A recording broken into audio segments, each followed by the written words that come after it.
So balik ngayong araw mga kuragon, dito na tayo sa tiers ng tiles. 40x40 ceramic pa rin yung titiles natin. Bali 40x40 kinakabit natin at mayroon nga siyang stone design na medyo nga magaspang tamang-tama dito sa tiers. So bali yung ginawa pa natin dyan na layout, yung pinakabikat nga dito sa loob ng kabahayan. Ayun na lang ang sinundan ko, inatakan ko ng tansi. Papunta nga dito sa balkonaya dahil nakaskwalado naman nga yung kabahayan. Kaya naman yung siro niya halos parehas. Mula nga dito sa pinakaumpisa hanggang halos pinakalulo, halos parehas nga yung sukat niya. Ang pinagkaiba lang dito dahil sinundan nga natin yung bikat sa loob. Kaya naman yung siro niya pinagkabilang kanto, hindi talaga magkakaparehas dahil dito ka sa kabilang kanto halos masiro sa 30 cm. At dito nga sa kabila mga 12 cm yung naging siroho niya. Pero ayos lang yun dahil hindi naman kalitan yung naging siroho. Tapos ang kagandahan dito, yung pinakabikat ng tiles, halos nga nakakontinue, walang nakalihis. Yan ang kagandahan sa bahay kapag eskwalado.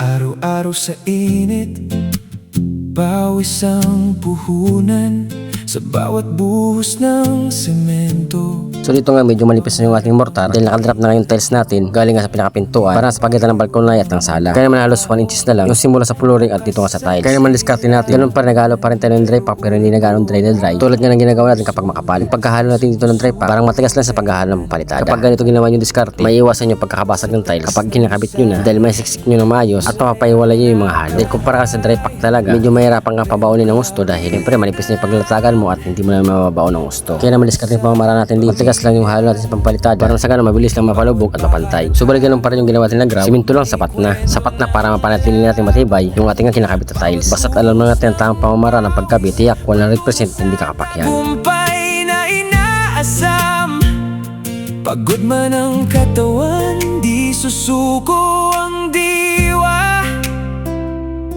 Uragon sa sipag, tuloy lang sa gawa. Uragon, tibay ng loob ang sandata. Sa hirap ng buhay, kami lumalaban pa. Uragon sa trabaho'y walang atrasan. Construction workers, kami ang haligi ng bayan.